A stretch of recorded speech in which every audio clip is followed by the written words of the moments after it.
Temperature today is 127 degrees Fahrenheit. The air quality index is at 420. This place makes me sad. Heightened chance of large-scale tornadoes. Makes Mommy sad. Hey, thank you all so much for coming today. We're going to get started. My name's Andrew Romanoff. I used to be the Speaker of the House in Colorado. I'm running for the United States Senate, hoping to replace a fellow named Cory Gardner. I'm taking it from your reaction. You either know something about me or something about Cory. Really, I don't mind. Either way, whatever motivation you might want to bring. I want to start by thanking Russ and Allie and the folks here at Full Cycle. Will you join me in thanking them for opening up their venue to all of us? I also want to thank my friend John Weiss from Colorado Springs Independent, who is here and helped bring our special guest I'm going to introduce in a moment. We're joined as well by some public officials. I know I saw Macon Callis, Councilman, earlier. There may be some other elected officials here. And we're also joined by the fire chief here, not because of the crowd, just because of his leadership. I want to say thanks to Greg Schwab, who's the fire chief for the Boulder Rural Fire Protection District. I told Chief Schwab that I often introduce Jim Hightower as a firebrand, but because there's a fire chief here, that might not be the best hose me down. description. Yeah, he's going to hose you down. Many of you know Jim Hightower, I think, from his work as the Agricultural Commissioner in Texas. You may know him from his writing as a prairie populist, as really the Johnny Appleseed of progressive politics in America. I'm particularly taken, and I tweeted this out last night, by one of the lines that he shared. He said that the opposite of courage is not cowardice, it's conformity. He said even a dead fish can go with the flow.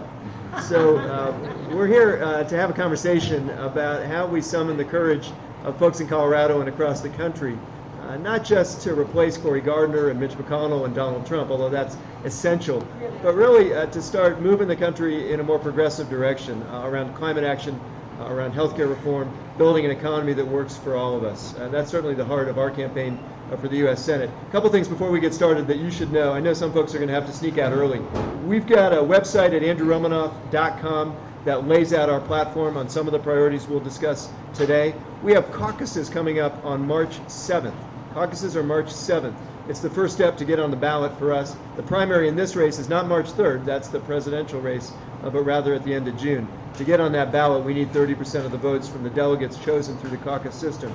If you want to learn more about that process, you can text the word caucus to 31996. Just text the word caucus to 31996. You'll get instructions about the caucus process, or you can go to our website at andrewromanoff.com/caucus to learn more. So with that, I just want to say thanks to Commissioner Hightower, who's been an inspiration to me. We're actually in Boulder here 10 years ago, I think, on another occasion, and it's great to see you again. I want to say thanks for your leadership, and thanks for joining us today. Well, it's my pleasure to be with Andrew and all of you good Boulderites and surrounding areas here at the bike shop and the coffee shop. We ask that you not steal anything while the event is going on. But it's a joy to be back with Romanoff. As he said, I was with him a decade ago, and I've been very impressed with the kind of work that he has done since, and particularly noting his expertise that he's developed and the leadership he's given to mental health issues, which I think is going to be a very valuable skill in the U.S. Senate to confront Mitch McConnell there. He needs help. And I think that Romanoff is our guy to do that. You know, about a little over 100 years ago, there was a humorist in America who was very popular. His name was Ken Hubbard, and he once said that every now and then an innocent man gets sent to the legislature. And I think that's what we've got right here. Somebody who is innocent in terms of the old boy system and the money system of politics, but is totally on target in terms of the progressive values and progressive issues that the people actually care about, and that people like Hickenlooper and some of the other Democrats, people I call fraidy cat Democrats, are unwilling to talk about. Yet they're missing what the people themselves actually are saying they want. And so Romanoff's campaign, Andrew's is a grassroots. He doesn't need a GPS and a Google map to find the grassroots. He is from the grassroots, born there, raised there, and campaigning there, and from there. So that is an opportunity, not just for the people of Colorado, but of course he will be a United States Senator, meaning that he represents a bunch of us in Texas, and a bunch of us in South Dakota, and all across this country. The values that he has exhibited and the values that he will bring into Washington, D.C. Are extraordinary and I believe are essential to our country today. So I'm just proud to be with you. Thank you. Thanks, Jim. I appreciate that. This is a mutual admiration society. I do want to say we're going to have a conversation for a little while here, and if you all want to add some questions, there are some note cards on the table in the front. Maybe the team can circulate them. They already are doing that. I want to say thanks to Sergio, to Quinn, and to Seth, who are part of our team. If you want to join our team, you can do that too at andrewromanoff.com. This is not an infomercial, but we are streaming this live as well on Facebook and on Twitter. I want to just ask you, Jim, and we're having a conversation today in a country that looks in some ways different from when you started out in politics, and certainly when I did.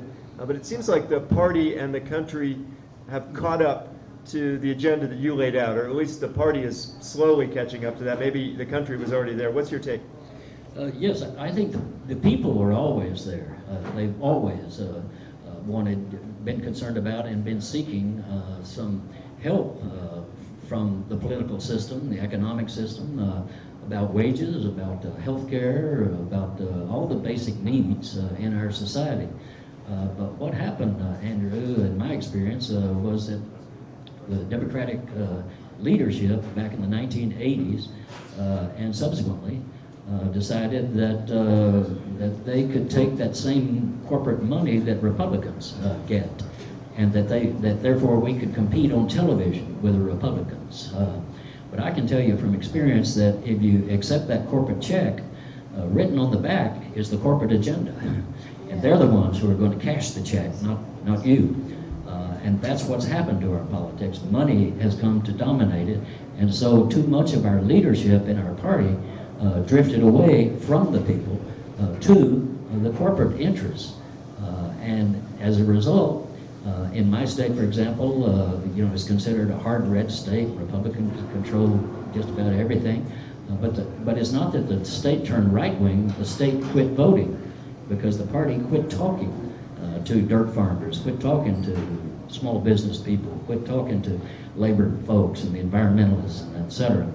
And as a result, those people quit voting. Turnout is based on turn on, and you've got to have a reason to go vote. And that's the importance of what the change that is happening now is we have candidates like Andrew, we have candidates like Ocasio-Cortez, we have candidates all across this country, for everything from sheriff right on up to the presidency, who are now talking about those things again. So people have an interest, and the little d democratic spirit of the Democratic Party is coming back. One of the best ideas I've heard for reforming the way that we finance campaigns probably could have originated with you. I'm not sure it did. Somebody said we should just require candidates to wear the decals of their corporate sponsors on their clothing, like NASCAR drivers do, so you'd have a little more truth in advertising. And then you could say, the senator from Exxon is recognized. So short of that, I mean, we need to obviously change the decisions the court made in Citizens United, the ruling that transformed corporations into people, and the earlier decision, I would argue, in Buckley versus Vallejo back in 1976, when the court decided that money was speech. I used to teach American government in the community colleges in Colorado. I know it'll take 2/3 of the House, 2/3 of the Senate, 3/4 of the states to amend the Constitution. How realistic is that? How do we get from here to there? We get from here to there by people like are gathered right here in this bike shop and coffee shop, and people like you running for public office and doing, there's an old West Texas saying, speak the truth, but ride a fast horse. and that's what Andrew does. He speaks the truth, and he's on that horse all across this state of Colorado, going not just to Boulder or Denver, but going over to the western range of the Rockies here, going to the rural areas, going to Pueblo and places like that. I was in Longmont last night. We had 250 people in Longmont turn out for a rally of progressive causes over there, KGNU, an event for them, and the Boulder Weekly as well, benefit for those good folks. So people are ready for this kind of message, and specifically on the corporate money. You know, if money is speech, then speech is not free, right? By definition. So it's an unconstitutional proposition to start with. And if a corporation is a person, it needs to show me it's an able, you know. So I think if you don't have an able, you shouldn't have a vote. Don't mean to be discriminatory in a non-naval sense, but there it is. And so people overwhelmingly agree with you, Andrew, on that position, and that's what's going to distinguish you from the other people who might be in this race, is that you're going to go at the corporate interests with, as we say in Texan, a passion hotter than high school love, because money is ruining our country. It's certainly ruining our democracy by establishing a plutocracy, and that is not what the founders had in mind, but is not what ordinary workaday people have in mind either. I feel a little like Gracie Allen in your George Burns. It's a very dated reference, but I'm happy to play the straight man here. So I've been talking a lot about going into the belly of the beast. Now I'm going to say the belly button of the beast, because I think what's striking to folks is that the national Democratic establishment, which, as some of you know, is weighing in on this race, recruited a fellow who said he didn't want the job and wouldn't be good at it. I believe him. Is now bankrolling the opposition within the Democratic Party. I mean, I don't know if you saw this video, but John Hickenlooper described the progressive priorities that we're running on, like the Green New Deal and Medicare for All, as, and these are Hick's words, the discredited ideas of Karl Marx and Joseph Stalin. I'm no relation to the czars of Russia, but it is still a painful reference to be compared to Stalinism. It's the kind of attacks we expected from Cory Gardner and the Republicans. I didn't realize we'd be up against Democrats who are parroting their talking points. How do we combat that? Well, by going right at them. Because again, I think Hickenlooper in this case and others are entirely on the wrong side of the people on this. So the chore is to get out to the people themselves, get audiences like this so that they can hear it and then they can spread it. Because it's not about one candidate. It's about the people themselves being rallied to actually do something. I first knew Bernie Sanders back when he was mayor of Burlington, and then when he ran for Congress, I did an event with him up in Montpelier, their state capital, and after the speechifying, this guy came up wearing a big political button. And it's the best one I've ever seen. It said, "Wearing a button is not enough." We can't be a nation of button wearers. So Andrew's doing his part, his great staff is doing their part, and we now have to pick up the campaign and do it ourselves. Take it to the next level. Take it to the supermarket, to the churches, and to whatever community you're a part of. You've got to spread the words. You've got to be the missionaries that say, here's a chance to make a difference, not only in Colorado, but in the United States.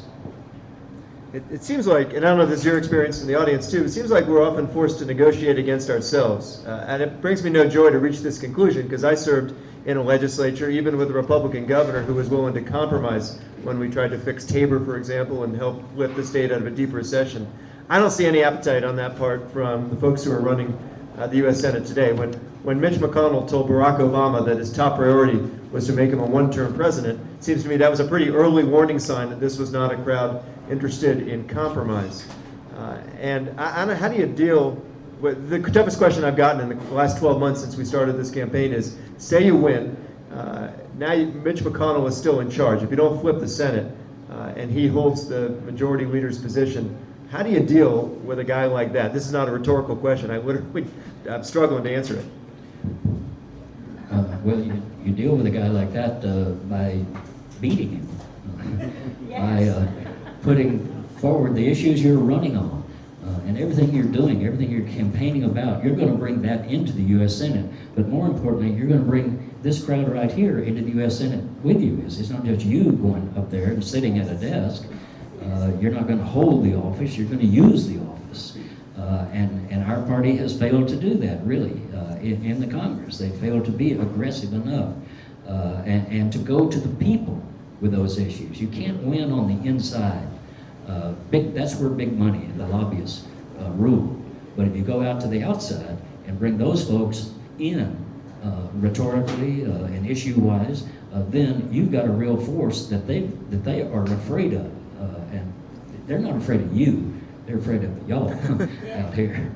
Well, I'm not that scary. And I appreciate your point especially, because when I told my team when we led the charge to take over the State House for the first time in 30 years, I said the point of getting power is not to keep it, it's to use it to improve the lives of the people you represent. And I think what you've seen in Congress today, especially from folks like Cory Gardner, is a little confusion about why they're in office to begin with. Seems to me, if you're more interested in keeping your job than doing your job, you should find another job, which is obviously our goal in this race. One of the questions I get most often, and just got two cards here, so I'll try to answer this myself, is what can you do to distinguish yourself from Hickenlooper? How do you distinguish yourself from Hickenlooper? There's a lot of conversation about this guy named Hickenlooper. So I'll offer a couple thoughts. I led the Democrats to our first majority, as I mentioned, in 30 years, our first back-to-back majorities since the 1960s, became Speaker of the House, got recognized as the most effective legislative leader in America. I figured politics doesn't reward modesty, so I want to work that into our conversation. John, on the other hand, told folks he'd be a terrible senator, wasn't cut out for the job, didn't want it, and wasn't going to run. That's one difference. And the approach we've taken to this campaign differs as well. I think the way you win this, just like Jim is saying, is to build a broad grassroots coalition. I'm proud to have earned endorsements now from almost 350 county commissioners, mayors, school board members, city council members, and legislators all across the state, 10 times as many, in fact, as all the other Democratic candidates combined. Hick, on the other hand, has chosen to skip our 18 debates. 18 debates he's been missing. We did one just this weekend at Metro, last week at Regis. We've done events sponsored by the NAACP, by veterans in Colorado Springs. It seems to me if you wanted a senator who didn't show up and answer your questions, well, you've already got one. His name's Cory Gardner. But we differ on policy as well, and I just want to spell this out because I think it is a real fundamental choice in the primary, not just in the general election. I view, and I want to get your thoughts too, Jim, I view the climate crisis as the fundamental moral test of our time. It is an existential threat to life on Earth. We either end our reliance on fossil fuels and accelerate our transition to a clean energy economy, or we're cooked, literally. And a lot of this damage is already baked in, right? So we've laid out a really aggressive plan. I've endorsed the Green New Deal, the proposal that Governor Hickenlooper compares to Stalinism. He sued communities that tried to restrict fracking, like Longmont, where you just visited. He literally drank the fracking fluid. I think it's clouded his judgment. He has accepted contributions from the fossil fuel industry. And I don't know how you're going to make this dramatic change, hard enough as it is, if you have to fight not only the fossil fuel industry and the Republicans that they bankroll, but the Democrats too. The essence of politics, and we don't talk about this enough, is choice. You're making a choice. You as voters are making a choice, but also in terms of office holders, they're making a choice about who they're going to represent. And that means, in the old Union song, you got to choose whose side you're on. And you cannot be on both the corporate side and the people's side, because the corporate side has become so extreme today, so plutocratic and autocratic, that they have no interest in democracy, and indeed quite the opposite, have an interest in stifling democracy. So they're the force behind voter suppression laws. They're the force behind discouraging people from participating in our democracy. And they're the force behind a particular evil in our democracy, and that is saying to people that you don't matter.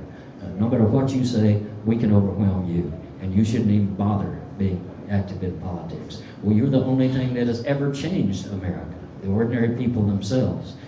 So you got to just keep going right at them and building that force out there. And, you know, again, you've heard of Hickenlooper, Hick, as he's called. I didn't realize that. But he's been called worse, really. Yeah. You know, we've got a Democratic Party, again, that has not been aggressive enough at coming to the people and rallying the people into a force. You know, Abraham Lincoln changed generals when General McClellan would not attack Robert E. Lee's army, and Lincoln wrote a letter that said, if you are not going to use our army, may I borrow it for a while.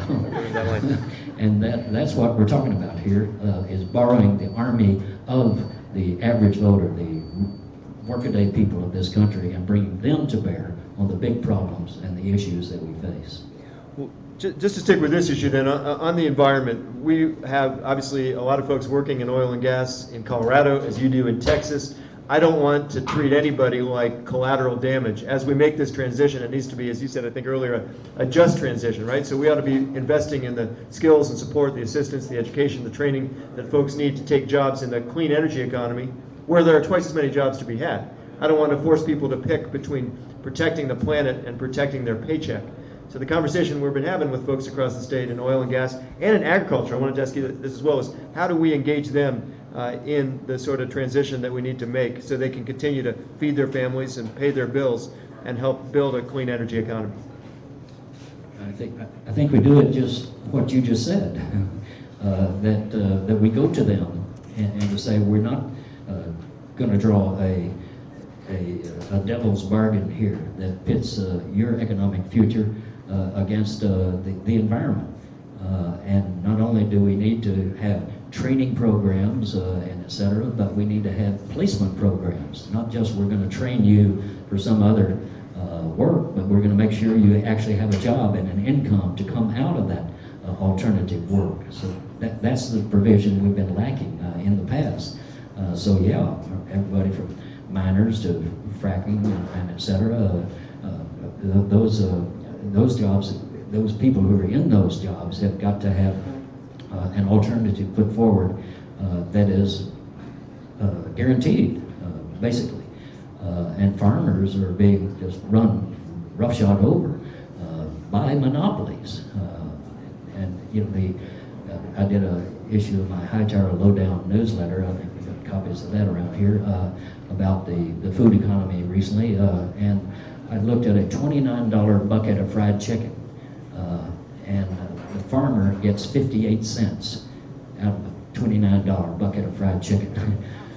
How much does the chicken get? The chicken gets chicken feed and lots of it, and antibiotics. But you know, I mean, that's, in other words, inequality doesn't just happen. Inequality is caused by decisions that are made in corporate back rooms and congressional, corporate boardrooms and congressional back rooms. And that's the change that has to happen. We have to recognize that inequality is just another word for injustice, and it's created by the power establishment that runs over farmers, runs over miners, runs over consumers, environmentalists, right on down the line. And part of that just transition is included in the Green New Deal. Somebody asked here how to pay for it, and I'll just make the case that we're paying for it right now. Not only in the storms and floods and heat waves and droughts and wildfires that are becoming more frequent and more destructive, not only in the cost of human lives, as by some estimates more than 1 billion people will be forced to flee their homes because of this climate crisis and turned into what we would call climate refugees if they enjoyed that status. They don't now. We need to give them that legal protection as refugees. But we're literally paying in the federal budget, if you add up the costs of direct and indirect subsidies for oil and gas and coal, we're spending about $650 billion a year subsidizing the fossil fuel industry, paying for pollution, 10 times as much as we spend in the federal education budget. I'd rather put that money into solar and wind and other renewables, into transforming our transportation system, our electric grid, our building codes, increasing energy efficiency, all the things it's going to take to create this clean energy economy. I think the keys to my view, at least, are twofold. One is to stop subsidizing the fossil fuel industry, and the other is to stop the fossil fuel industry from subsidizing Congress. Jim talked about this earlier, but it's pretty obvious these companies would not be making these lavish contributions to so many members of the House and the Senate on both sides of the aisle if they got nothing in return. It's not the goodness of its heart that leads a giant corporation like ExxonMobil to bankroll politicians. It technically doesn't have a heart, despite what the Supreme Court might tell you. It's not a person. And it's because we end up paying the bill. So let me just turn to another question that I got. Are there any senators, past or present, you'd like to emulate, and why? I usually cite Bobby Kennedy because I was inspired particularly by the work he did to expose poverty both in the United States when he traveled to Appalachia and to the Mississippi Delta, and the work he did to take on apartheid in South Africa when it was not fashionable or popular for American politicians to speak out against the South African regime. He gave a speech right around the time I was born at a university in South Africa. He said, each time a man stands up for an ideal or speaks out against injustice, he sends forth a tiny ripple of hope. And crossing each other against a million different centers of energy and daring, those ripples build a current that can sweep down the mightiest walls of oppression and resistance. I think we've lost a little bit of that spirit in the half century now since Bobby was killed and since Dr. King was killed. Maybe we can bring it back. Well, that's why we're here, for you, is to bring it back.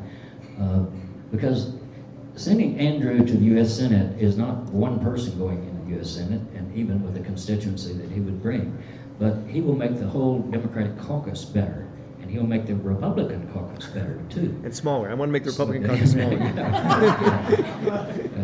Expand and shrink. Yeah. To zero sum getting there.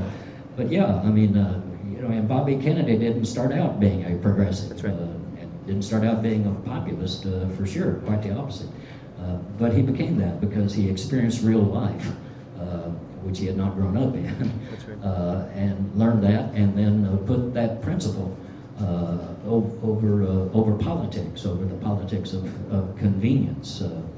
And that's the thing I like about Andrew particularly is he understands that it's not just the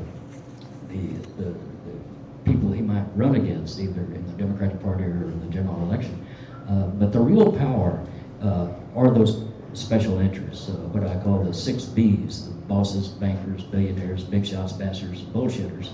Now, hang on a second. Let me take this down. Who are running roughshod Say that again. Say it again. Say it again. All right. Bosses, bankers, billionaires, big shots, bastards, and bullshitters. Here it is. You might want to add a 7th. There's no limit here to go to it. But you have to take on real power. And that's real politics. As we say in Texas, politics with hair on it. You've got to go at it. Somebody asked whether President Trump's using emergency military funds to build the wall on the U.S.-Mexico border. Is this a misuse of these funds? I say yes. I'll have to think about it for a while. Obviously, it is. If he can take $4 billion out of the military budget, that means the military budget is too big. Start with that. But also, the wall is such folly. Of course, I'm from a border state, and overwhelmingly, the people of the border, the Rio Grande Valley, and all the way up that river, oppose the idea of the wall. There's no such thing as a border in those border communities in Texas. They're both sides of the border. It's one community. They play sports against each other. They intermarry. They have an economic integration there that is historic. I mean, it goes back hundreds of years. So they are offended, and they include Republicans. And as Donald Trump begins to use eminent domain to take some of those ranchers' land, he's going to find out how popular he is down there. The wall is an absurdity. And by the way, I would add that the military budget, you're about to become the Space Force Center of America. Congratulations to you. You're going to have the Space Force, which is, of course, a ludicrous thing, but a new avenue for military-industrial complex to come in and pick your pocket and give to war machinery all around the world. I was puzzled by the Space Force uniforms, which are camouflage. I'm not sure what they're trying to... And it should have been just black with little stars. Right, exactly. What's the future of agriculture, farming, ranching, growing food in Colorado, Texas, and America? The future is in sustainable agriculture, which includes organic, but now really what's called restorative agriculture, where you invest in the soil itself, which is where nutrition and health comes from. If you take care of the soil, then the soil will take care of the plants, etc., and even the animals that might be raised if you're willing to go with animal agriculture. But the future for farmers themselves is one we have to get rid of the monopolies that are squeezing them out on both sides, the financing industry. And we've done this in the past, by the way. The populist movement that boiled up in the 1870s in Texas, in Colorado, and then actually 43 states all across the country, the populist movement arose. The core to the populist movement was an economic movement called the Co-Operative Commonwealth. And so they invested in co-ops. They could have their own banks that they controlled. They could have their own marketing systems, their own grain warehouses, and et cetera, to store their commodities. They could control the economy themselves. And so we need to look to that and expand that possibility, an alternative to the corporate system where the people themselves control it, including not just agriculture, but all kinds of small businesses. I happen to be a member of a brew pub in Austin. It's the first ever worker-owned, cooperative managed brew pub in America. So, you know, if we can bring it to beer, I think we can bring it to anybody. So we take the lead there. But it involves diversification of crops, direct marketing by the farmers, co-ops, etc. There are policies that work. The problem is we've allowed lawyers and lobbyists and economists to write our ag policies. And these are people who could not run a watermelon stand, and we gave them the melons and had the highway patrol flag down the customers for them. But they're in charge of agricultural policy. So we, the people, have got to take over that policy. And I don't mean farmers. If you eat, you are involved in agriculture. And corporate agriculture is not going to be friendly to consumers, certainly not to the environment, much less to farmers.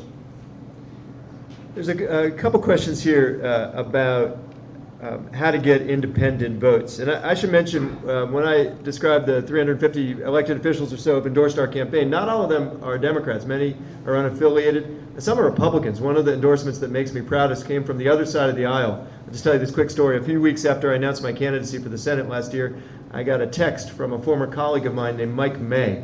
I doubt you know his name, but I do because he led the opposition to me. When I was the Speaker of the House, he was the minority leader. He's a Republican from Parker. He wrote to me, he said, "My wife and I would like to support your campaign for the Senate." This is a guy who served with both Cory Gardner and me in the legislature on the other side of the aisle. And I said, "Well, thanks, Mike, but I'm a Democrat." I just wanted to remind him. And he said, "I know," because he remembered that. But then he said this. He said, "My country matters more than my party, and we would be honored to call you our senator." And I thought, well, first I thought, we're going to put you on TV, because that is a great ad.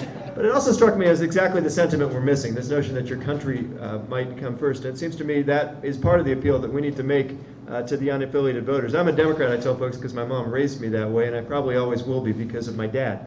He's a Republican. I love my dad. But I never thought that one party was always right and the other party was always wrong. I think that's arrogant, and it accounts for a lot of the paralysis you see on Capitol Hill. I just don't see a lot of signs of intellectual life in today's Republican caucus. Where's the plan to, when they say to repeal and replace the Affordable Care Act? They've had 10 years. They have no plan to replace it with. It's just a talking point.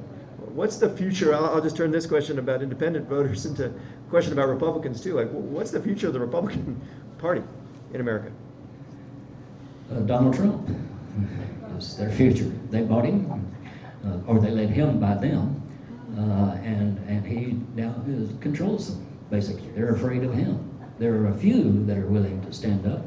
And I think you're right, Andrew, that the more principled Republicans do stand up, and I certainly agree with you, there are plenty of those out there, that then more will follow that leadership. So they've got to take the leadership to dare to care more about the country than about Donald Trump. Just on the politics of this, you and I were talking a little bit earlier about the temptation on the part of a lot of campaigns to focus their efforts on the 5 or 10% of the electorate who are genuinely undecided. Hard to imagine a lot of people in that camp, given the polarization in America today.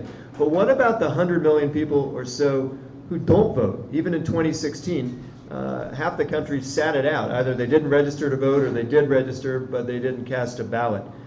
They're not on the list of calls we make as campaigns to target likely voters because they're not likely to vote. And that becomes sort of a self-fulfilling prophecy. They get ignored by campaigns, so they're less likely to participate. And the less they participate, the less likely they are to be targeted. How do we change that dynamic and reach the half the country that's not participating now? Well, certainly not by reducing our own message to milquetoast. We've got to stand up for what we believe in, because if we don't stand for that, then why would they believe in us? When I was running for political office out in West Texas, considered a conservative area among farmers and et cetera, there'd be pickup trucks with a Ronald Reagan bumper sticker and one of mine, because both of us actually stood for what we believed in. He was wrong, of course, but that's all right. And so we have to go out there with a firm message, because what we're hearing a lot from the media establishment and Democratic Party establishment too now, warning that we're getting too progressive with Medicare for all and wealth tax and things like that. People overwhelmingly support Medicare for all and wealth tax, and it's the polls are astonishing. About higher than apple pie gets approved. They're for those things. And so, but we have too many of these political cognoscenti who say, well, we've got to appeal to those independent, moderate Republicans. There are about 27 independent, moderate Republicans in America today. So no, we got to stand up for what we believe in and bring it to those people. And particularly, as you say, the 100 million or so who are not voting, giving them a reason. And one campaign isn't going to do that, but one campaign can start that process. I've been quoting another Texan a lot along those lines. Sam Rayburn once said, "You should always tell the truth because it's easier to remember." Yeah. So we're trying to take some inspiration from that advice. A couple questions just about the legislative process. And I don't know if you and I differ on this at all, but I think we ought to end the filibuster instead of allowing folks to just threaten to talk a bill to death, or at least if you're going to make that threat, we should force them to carry it out. See how long your lungs hold out, or your bladder holds out, or the American people hold out. The legislature I led in the State House doesn't have a filibuster. We take an up or down vote on bills. Every bill gets a hearing and a vote by law. The Constitution of Colorado requires it. So one man like Mitch McConnell wouldn't have the right here to just torpedo bills he didn't agree with. Those seem like reforms that the Senate would be wise to adopt. Well, if it works for Colorado, it ought to work for America. Well, that's my take, yeah. And by the way, I know we're going to run out the clock on these questions because you all have been very thoughtful. Not a great surprise to get so many questions here in Boulder. So I want to just make this offer before you sneak out.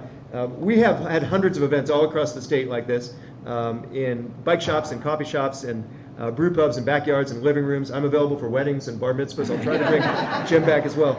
So if you want to learn more or host an event of your own, that would be a big help. To me, this is what a grassroots campaign looks like. If you go to andrewromanoff.com/events, you can see a list of the opportunities that are available to you, or you can host your own. If you've got a house like mine that you wouldn't want to clean up and invite people into, you can co-host an event and bring people to somebody else's home.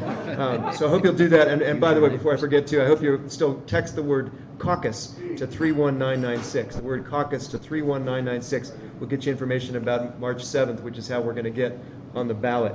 I want to just give you an opportunity, because I'm not going to do justice to all these questions, to share some last words with us. Jim. Vote for Andrew Romanoff. Well, thanks, I appreciate that. And I really want to say thank you all. Will you join me in thanking Commissioner Hightower for his leadership and his wisdom and his wit and his willingness to share his time with us?